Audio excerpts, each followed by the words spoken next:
I'm Joaquim de Almeida, and I normally play very bad guys. Look, who are those guys? I've never seen them either.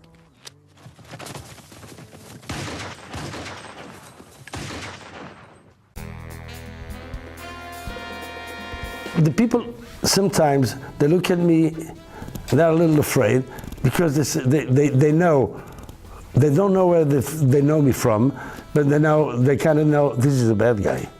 So, and then they go, oh, sorry, you are the actor. Okay, no, sorry. But the first reaction is, he's a bad guy. Why do I know this person, you know? Or a lot of times, you know, even on the planes, people say, do you work for the thing? Were you in the conference? I said, no, I wasn't. You know, they don't know where to, and then, you know, eventually, if you tell them, no, but I'm an actor, they go, oh, sorry, oh, you're right. And then but you know, it's funny because a lot of people, you know, they just look at you and they say, God, they associate you with the bad guy, and therefore they get a little apprehensive. The roles as a bad guy are the big studio American films, the big studio films. And when you do studio films, they're seen all over the world, because those are the very expensive films with a lot of publicity behind them. And in those, I've always been the bad guy. I mean, I've done around 100 films, and a lot of them I am not the bad guy, but those are European films, or they are independent films. Having a studio behind it makes a big difference. So I started by doing bad guys that were popular, with Desperado and Clear and Present Danger and so on. And all of a sudden, you know, people ask you to be a bad guy because they know, oh, thinking about bad guys, you know, I think now I'm one of the most popular bad guys, so you become the bad guy. And I keep doing independent films where I'm not the bad guy, but again, the reach is so much smaller. You don't have that many people watching those films. In the beginning of my career, I worked in the bar that had a lot of mafiosos. I mean, down in Soho in the beginning, and right next to Little Italy. And I learned with them. I watched them, I learned with them, I could see them, I could see the things that were going on and the way they talked and everything. So I had great teachers. You know, right there I knew, you know, and a lot of these guys, they were the nicest guys in the world. You know, but in a second, they could be the nastiest guys in the world. Very much like Goodfellas and that kind of, those kind of characters.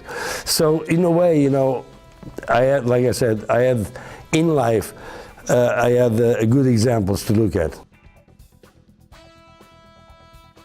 Well, the one that people stopped me the most is Clear and Present Danger with Harrison Ford. It was a role that people, it's funny how people memorize lines.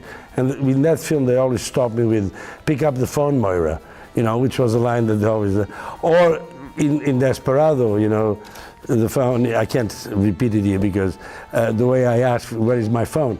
Where is, in my car? You know, those are lines that people memorize all the time. But for me, some of the most memorable films I've done, it comes from one of the beginning ones, Good Morning Babylon, Babylonia, with the Taviani brothers, because we opened the Cannes Film Festival.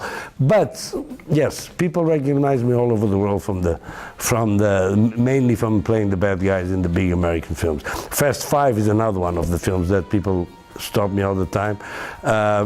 Behind Enemy Lines, and all the, you know, there you go, all the bad guys. And now they call me Don Epifanio, because that's the last character in the series. So actually at the hotel the other day, the girl, we're going up the elevator, and she's with a bunch of customers, you know, she waits for the hotel. And she looks at me, I know you. I said, oh, you do? Yes, I know you, Don Epifanio. I said, oh, okay, you've been watching the series. What I love about their collections is that you have very casual things, and then, you know, you have the great suits and great shirts and great ties when you have to wear it, which for me, thank God, is rare. You know, but and now actually they have great shoes. They have great, you know, they have a complete collection, and it's been fun to see the changes. But especially, and what I say the most is that their quality has improved enormously. 20 years ago, when I met Moët Sacoor through a friend, they were starting. I mean, the company was very small, and we had just started to hear about the Sacoor Brothers.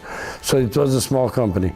And when I met with Moët, you know, we talked, and immediately, you know, I felt he was a really nice guy. I enjoyed the clothing, and I did the first 4 catalogs. And we had a great time. We were a few people, you know, doing these catalogs.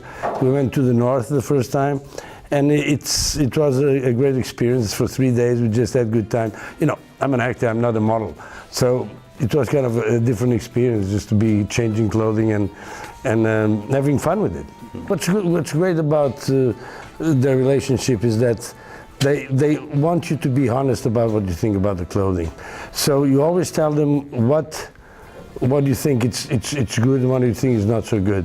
I remember there was a certain period of time I didn't like their sweaters. I thought the sweaters, the quality wasn't great, and I would tell them, and they said thank you. And the next time you'd see the improvement. And I think that's what friends are for, you know. You tell them what the positive part and the negative part of the collection. And it's amazing to see in 20 years what they have become. The company grew enormously. They became international. They became, I mean, so much bigger.